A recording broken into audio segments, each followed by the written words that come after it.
Hi, my name is Salas Moai, but you can call me Prod. Prod, how can we simplify a fraction?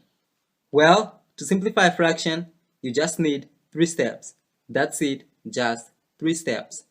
Okay, you have 5 over 25. How can you simplify it? The first step is to factor the numerator and the denominator. The factors of number 5 are 5 and 1. But since 1 is a factor of any number, we don't need to write it. We know it exists, but we don't need to write it. And the factors of number 25 are 5 and 5. Since 5 times 5 equals 25.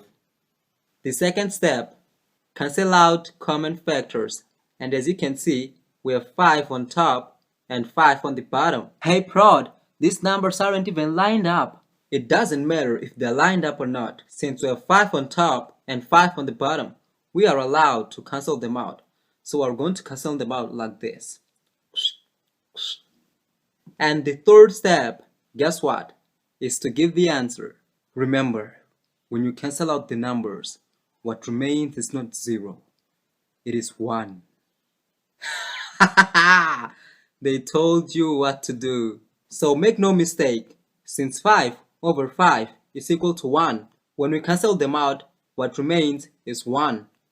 So the denominator is 5 and the numerator is 1. So 5 over 25 has the same value as 1 over 5. So that's it, my friend. Thank you, and I'll see you in the next video.